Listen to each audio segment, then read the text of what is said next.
Yes, but I will jump in here because I know you weren't able to find any research about what things cost. But my dad is so fucking petty Oh, that did he save stuff? Abso-fucking-lutely Oh, kept nice. all those invoices from back Okay, in the perfect. 90s.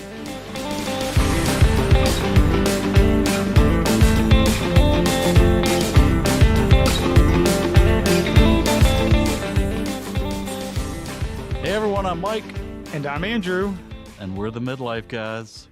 All right, Mike. So, the past couple weeks, we've talked a lot about financial well-being in midlife, right? We've had, I think, 4 episodes on that topic. Would definitely encourage folks to go back and watch or listen to those if you haven't yet. I think we've got some good tips in there and what I at least found to be really helpful conversations. And this week, we're going to change gears a little bit. Although I guess everything kind of does go back to money to some extent, doesn't it? I feel like it Yes, all it does, goddammit. goes Money, back money, there. money.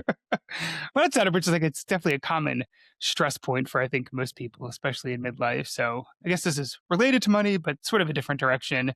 We're going to be talking about summer camps. And I know is a hot topic for a lot of midlifers, especially midlifers with kids for sure. We're actually taping this at the very end of April, so we can kind of see May as a couple days in front of us. And that usually means that summer's almost here. And Mike, I know both you and I really like summer. It's probably, I think it's for sure your favorite season of all of them. You've got warmer weather, vacations, time at the beach, at the pool. You got cookouts, you got summer Fridays at lots of workplaces. And of course, you have kids get out of school, which they absolutely love, but can be kind of challenging for parents, especially trying to manage kids being out of school and figuring out what do you do with them. And summer camps is usually where a lot of parents look towards. And so, one of the things we're going to talk about is how summer camps have evolved and some of the costs related to them. And there was this Lending Tree report from July of last year, of 2025, that found that parents will spend an average of at least $954 per kid on childcare and activities during the summer. We're going to dive deeper into those numbers. I can tell you that's actually the low end if it's as an average. But Mike, are you ready to talk about summer camps and all sorts of fun summer things? Yeah, I've got the best way to overcome this is just don't have kids. So That is one way to avoid having to pay for summer camp. That is, yeah. I would So say, yes, I love summer. It's my favorite season. I wish I could live in a place where it was summer all the time. Maybe I will.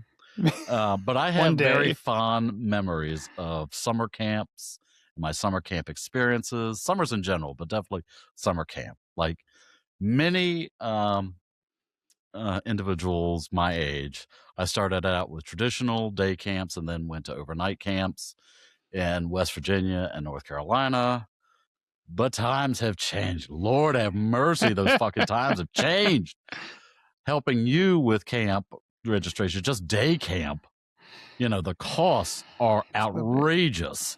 So I'm interested in having these conversations with you and our audience today, and I'm very curious to hear what our listeners will have to say.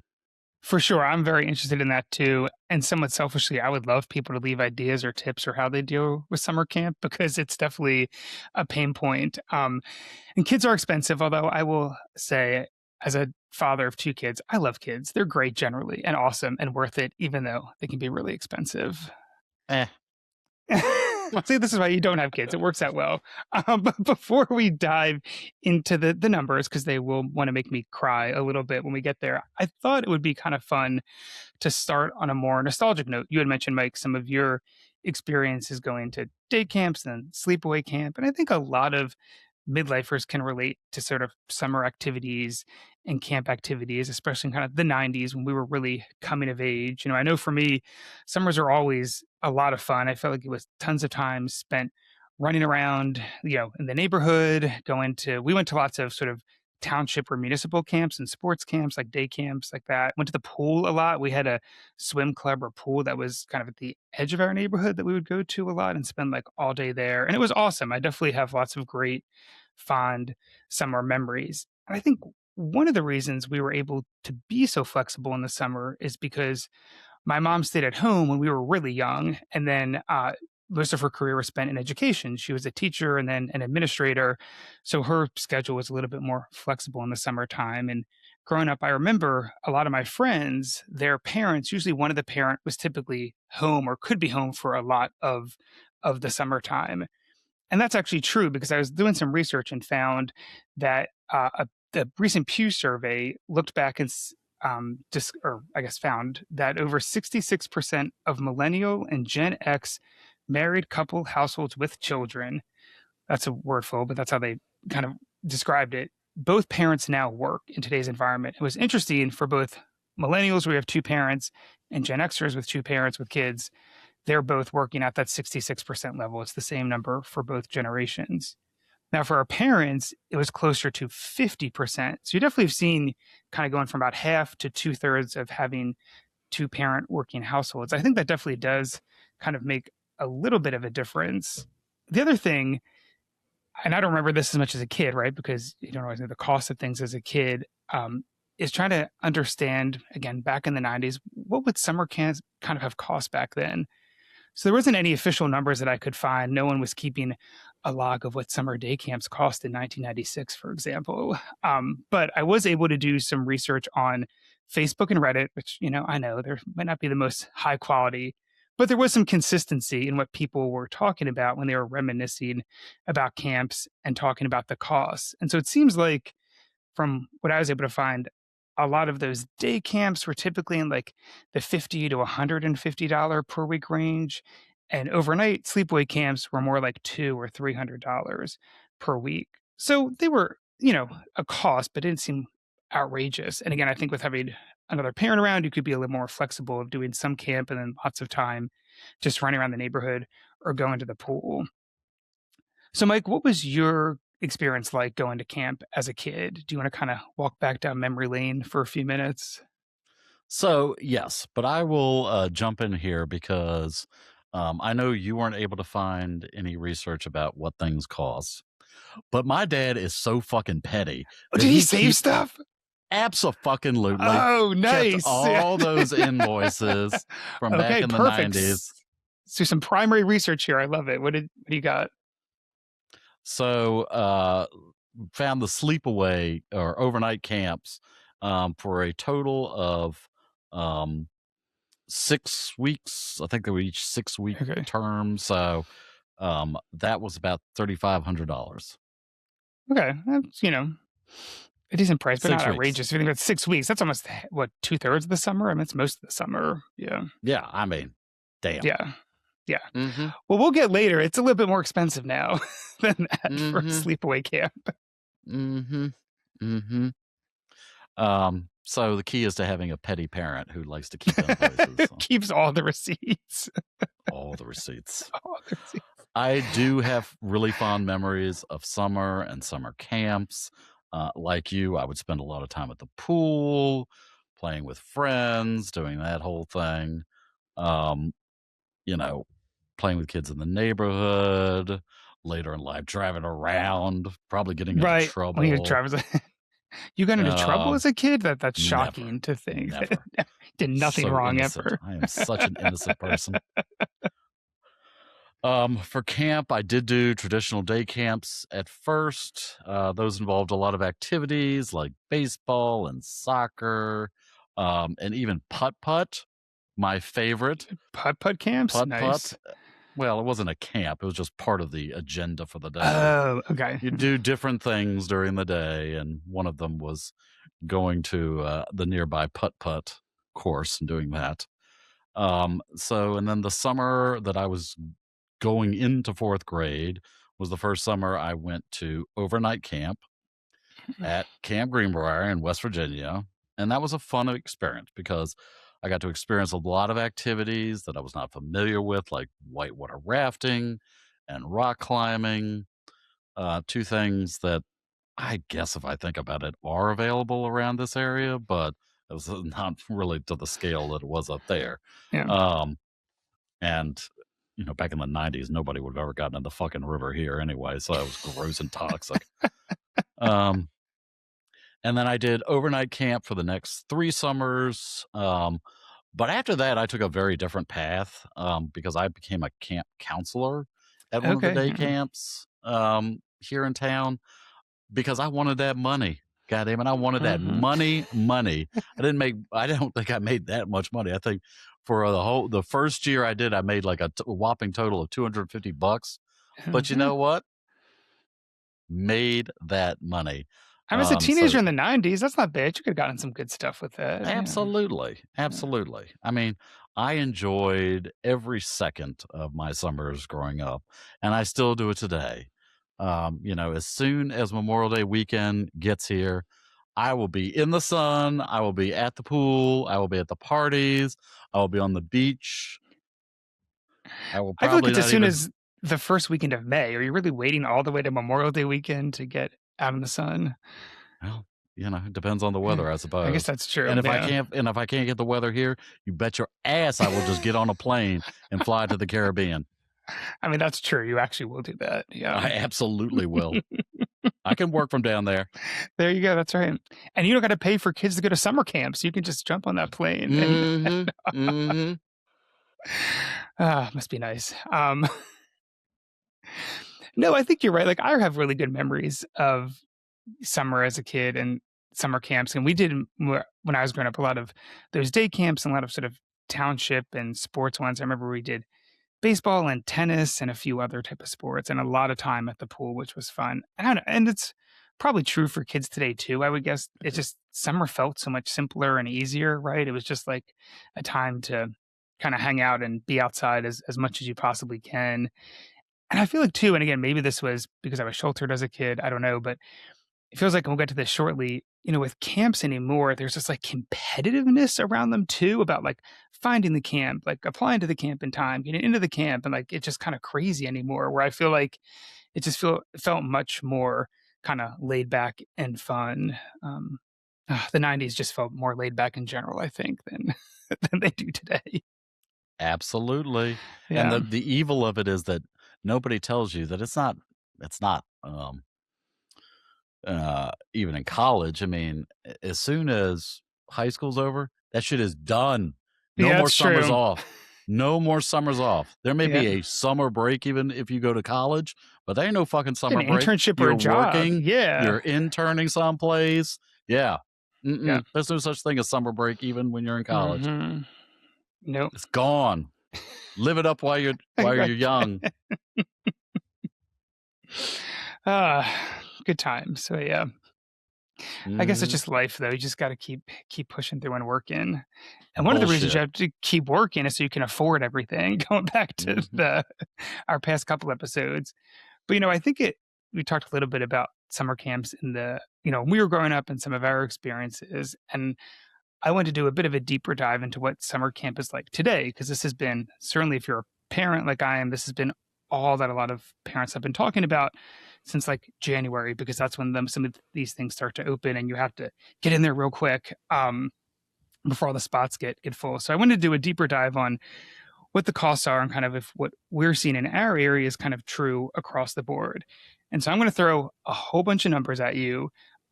So just kind of sit with them for a second, and then I'd love to get your reaction because I'm going to have some thoughts about these as well.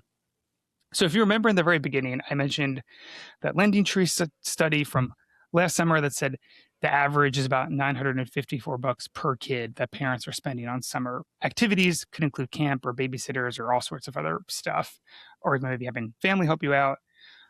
So as you remember in the '90s, you had your data point of the $3,500 for a 6-week sleepaway kind of camp. The other numbers were 50 to 150 for day camps, or 2 to 300 per week for sleepaway camps. Today, the price has gone up a little bit. According to a February 2026 data from the American Camp Association, day camps across the country now on average cost $365 to $435 per child per week for day camp. Sleepaway camps cost an average of $1,000 to over $1,200 per kid per week, a little bit more than what your dad was paying. Um, for 6 or 7 weeks, which was your experience, Mike, parents will now spend between $10,500 and $16,000 per child That's insane to me. That's a lot more. And so that's what, 4, 5 times what you paid or what your parents had paid in the '90s? That's more than just some gradual inflation there. That's a huge difference. I mean, I can tell you too, looking at these numbers and doing some research, like that kind of is in line with what we see in our area. I mean, when my wife and I were looking at all sorts of different camps, we were generally thinking if it was about for a full day, so that's a full day for a full 5 days of a week, $400 ish, like is about average per kid, which again is just kind of wild to think about. And I imagine I'd love to hear from some of our listeners who are parents if they're seeing the same thing, but I'm pretty sure a lot of midlife parents can probably relate to that. And just to give you a sense too, so we're sending our boys, we're kind of doing a mix of things. We're trying to do camp for 4 weeks out of the summer to 4 weeks of full camp that's kind of split up throughout different times of the summer. And that's going to cost us for our two kids close to $3,000 in like summer care, which again, that's a lot of money and it's kind of wild. But we don't have a ton of options or choices for the full summer. I mean, my wife works in healthcare. She can't just like randomly not go into work. Though I work from home, it's impossible to think that I'd be able to work and watch the kids all summer long. Like that's just not going to happen. So you really kind of, and lots of other parents are in similar situations. So you've got to kind of just figure it out and make it work. Um, and it's a stressor that's happening for a lot of midlife parents. Going back to that lending tree study that I mentioned earlier, that same report also found that 66% of parents struggle to afford summer camp. 48% cut back on other spending so they can afford summer camp for their kids. They cut back on things like dining and entertainment. 19% even reduced their spending on things like groceries and utilities to pay for summer camp because it's gotten so expensive. I have a question. Yes. Does that mean that fewer, like, is this going to change the sort of demographics of people who attend camp? Like, summer camp has been the focus of movies of the 90s, 80s, Right. it's like a common thing. Is that gone? Are we past, is that done? Yes, I mean, yeah, unfortunately. I don't see how it doesn't. Sorry, yeah. Unfortunately. There's I mean, been I a lot think of consolidation in the market essentially where, you know, huge not-for-profit organizations or huge for-profit corporations are essentially buying up these entities, um, that run summer camps, and so, they just kinda jack up the price. They know parents are desperate, so they're gonna charge yeah, outrageous fees, and they kinda get away with it. I mean, you hear what Andrew said, yeah, talk about 17% of parents going into yeah, debt to pay for camp. It's is wild. outrageous. One other reason it feels like a racket a lot of times is so sort of schools and other types of private camps, at least in our area, and this is true at least from friends who've told me that lives in other parts of the United States at least, like they start to open their camps in January and they fill it very quickly. Like it's this sort of the scarcity effect where they will only open up a certain number of slots. And so you have to try to get in as soon as possible and pay the fees that they want you to pay. Now, lots of local counties, towns, cities, townships will have summer activities and camps for kids. That stuff doesn't typically get released till March or April often. So it's like, well, I can hold and wait and hope that maybe I can work the much less expensive kind of local option, but if I miss that out, then I'm kind of completely screwed. Because if you miss the first kind of run with the private camps and then don't quite get going for the municipal camps, and a lot of those like more public or local government run camps, typically, like our challenge is you have to be 6 or older. And so our younger son isn't 6 yet to do a lot of the full day camps. And again, like half day doesn't really work for a lot of people who have two working families. So it is a racket. And I think you're right, Frame. And unfortunately, it just feels like another example of sort of this like growing divide amongst people who have financial resources or don't, or add more stress to everybody regardless. Yeah, so I'll give you a perfect example, like the overnight camps. Both the overnight camps that I went to were family-owned and run, Mm, both of which have been swallowed up by large not-for-profit organizations. So, like, yeah, the camp I went to in Eastern, North Carolina was gobbled up by the YMCA in Raleigh, a good 100 miles away, because they saw it as a great opportunity in which to just make a ton of money. And if you look at the Ys, in Raleigh's financial position, they do make a ton of money off of, these camps.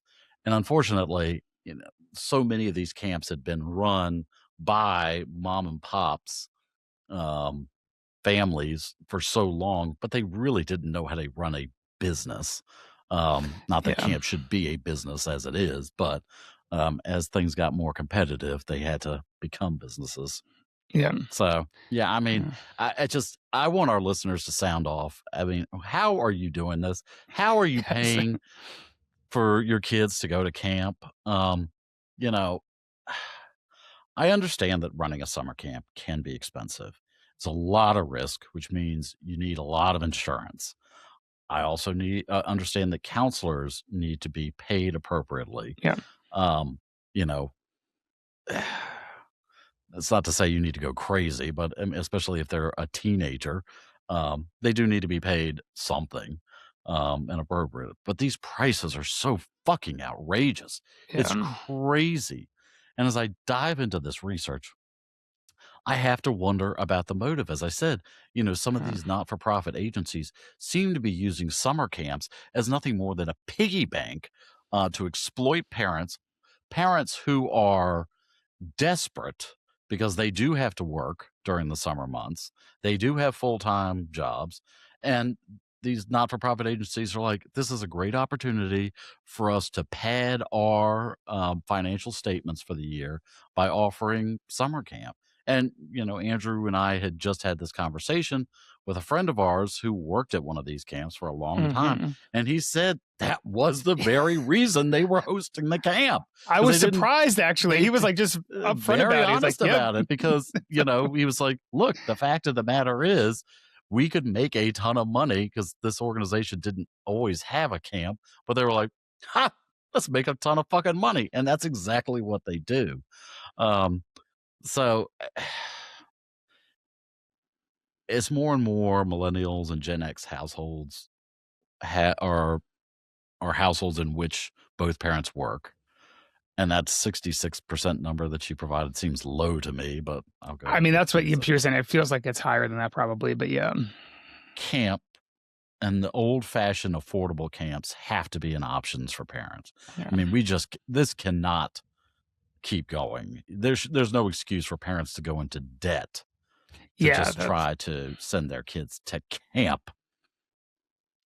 Yeah. Well, and this does somewhat link back to a conversation we had last week, too. So, unfortunately, my wife and I are in a position where we can afford at least some summer camps, right, without having to go into debt or make any drastic changes. So, I feel very, fortunate in that regard. But again, we're covering 4 weeks out of 8 or 9 weeks of summer. So, this is another good example, maybe when you sometimes ask for family and friends to help out or see how other folks can maybe help during the summer. I mean, that's what we're doing. Our kids are um, gonna go visit their aunt for one week. They're gonna have my wife's parents are coming to help for a week. My parents are gonna come visit us for a week and help with the kids. They're not gonna be in camps for those weeks. We'll have a family vacation for one of those weeks. So it is kind of a patchwork I think you have to do because I'm sorry, but I'm not spending 16 grand to send my kid to an all summer long camp. That's just absolute insanity to me.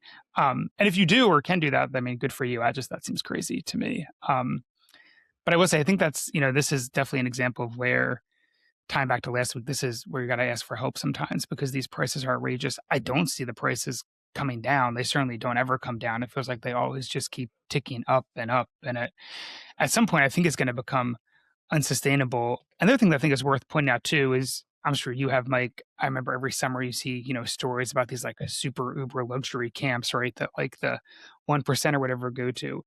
The stats I was giving, those are national averages. And like the camps that like my wife and I are looking at are not super fancy or anything impressive. They're the camps that we went to as kids growing up. So it is just wild to me how the pricing's gone out of control.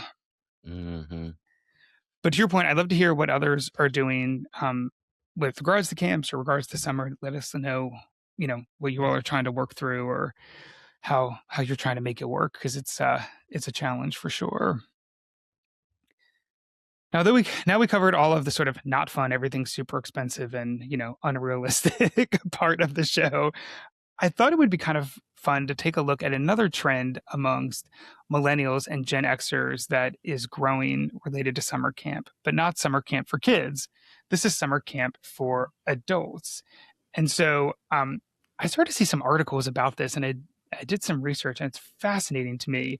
Uh, that summer camp for adults is like becoming a thing that more and more people do. So there was a CBS News story last summer that mentioned that there was a 350% increase in searches for adult summer camps last year. And these have also been picked up, these adult summer camps that are popping up all over the country, in the Wall Street Journal and Vogue and tons of other outlets. And it's not just in the US. There is a Euro News article from March of this year, so from recently, that called adult summer camps the hottest travel trend right now, and that adult sleepaway camps, which used to just be something in the US, are now popping up all over Europe and becoming really popular over there. In fact, one example I found of these type of camps is in the US. They've got locations in New York, California, Texas, and Florida, and they offer a 3-night all-inclusive weekend camp for adults that's supposed to be heavy on the nostalgia of, like, lake days and Olympic Games and other fun camp activities. So I thought it was kind of interesting that this is becoming a new trend. So Mike, you went to sleepaway camp as a kid. Would you go back to sleepaway camp as an adult with some friends? No. No, you're not doing that. This sounds like the biggest pile of shit I've ever heard in my life. You know what these people are doing? They're going out and they're swinging. They're either hooking up if they're not married. Wait, you seriously? That's what's all happening? I absolutely believe that's what's Okay, yeah. happening. Nobody fucking wants to sit there and like do archery at our age. Your back is going to hurt. Or sleep on a fucking cot. I do remember what it was like. Those cots were hard as a rock. Heck, fuck no. This sounds so stupid. No. I don't need to pay someplace for me to go drink somewhere. I can take my ass somewhere and pay for a nice hotel and do that all on my own. I'm not sleeping on no cot. I'm too fucking old for that. Comfortable pillows, air conditioning, a pool, the ocean, good food. That's what I'm looking for during the summer months. Okay. I don't want ticks or sweaty ass or any of it. No, this sounds stupid as fuck. I want nothing to do with it. So clearly you haven't thought strongly about this. Mm-hmm. But isn't it like, it's like No Kids at breweries, right? You can kind of escape and just have adults around you and you're good to go. No. In fairness, though, I do imagine these camps are, I guess it probably varies by the type of camp they might look at, but I think some of them are meant to be more luxury. I don't think you're going to be sleeping on a cot in some of these places. And I don't, part of me was intrigued by the nostalgia. If you get like a group of friends together for a weekend to go like do organized like games or fun things, I don't know, there could be something there. As Here's long where as it it's gets you. comfortable. Your friends today were not your friends when you were back in, elementary school. So there's no nostalgia to it. It's just the nostalgia of the act itself of sleeping, in a fucking tent. No, thank you. So Mike's a hard no on that. I would be open to it. I'd be curious to hear what our listeners think. Would any of you all do adult summer camp for a weekend? I'd be curious to see. Maybe I'm in the minority. I'm not sure. We'll have to see what people say. Mm-hmm. But with that, Mike, where you like to say, what have we done? We have already blown through 30 minutes. If you've not done so already, please like and subscribe. It doesn't cost you a thing, but it helps us out a lot. Remember that you can find us on YouTube, Spotify, Apple Podcasts, iHeartMedia, and all your favorite podcasting platforms. And until next week, good luck, guys. See ya.